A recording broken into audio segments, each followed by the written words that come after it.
This is Top Accolade African News. I am Abiodun Mohammed.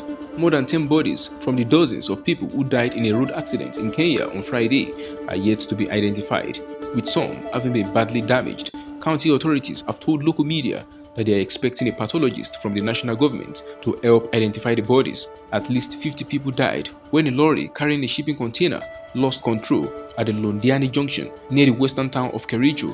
41 bodies have been identified and some released to families.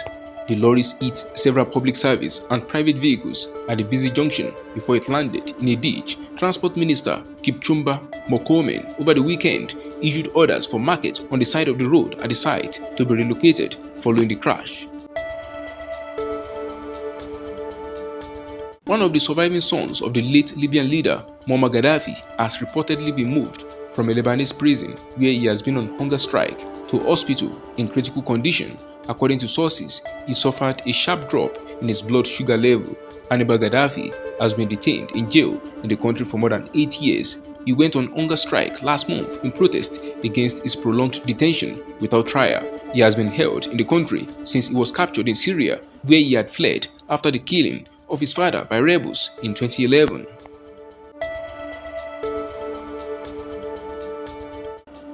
The Senegalese opposition leader Ousmane Sonko has called on the public to, in quote, come out en masse to protest against President Macky Sall seeking a third term. The incumbent is scheduled to give a speech later to announce whether he will run for president in 2024, something most legal experts say would violate the Senegalese constitution.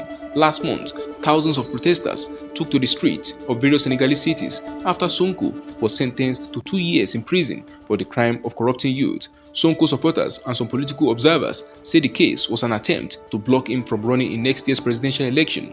The clashes were the deadliest in recent memory.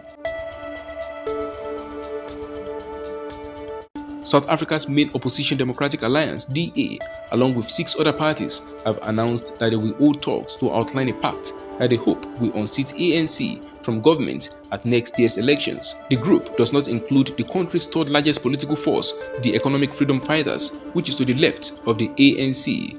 The ANC, the party that led the struggle against apartheid and in power for nearly 3 decades, has seen a gradual slide in its support in recent years. At the last municipal elections in 2021, the most recent nationwide vote, it recorded a total vote share of less than 50%. The 7 opposition parties hoping to agree on a pact have said in a joint statement that, in quote, the incumbent governing party is set to lose its majority when voters go to the polls next year. 3 Chinese military ships are in Nigeria on a rare visit, which officials say is aimed at improving maritime security. The arrival of the fleet, which is led by a destroyer, comes 6 months after a new billion-dollar deep-sea port was opened in Lagos. It was Chinese-built, and China has retained a majority shareholding in the company that runs the facility. Journalists gathered that the port and naval visit are further signs of China's growing presence in Africa. Nigeria is a major oil supplier to China. In a statement, China's ambassador to Nigeria, Sui Jianchun, described the event as a major move in China-Nigeria relations, saying it, in quote, demonstrates the high degree of political mutual trust between the two countries, which will have a profound impact on development. The Nigerian Navy, led by Rear Admiral J.D. Akpan, expressed, in quote, willingness to work with China to tackle maritime security threats and maintain stability in the Gulf of Guinea. That is the size of Top Accolade African News. You can follow us on our social media platforms as displayed on your screen. Happy New Week!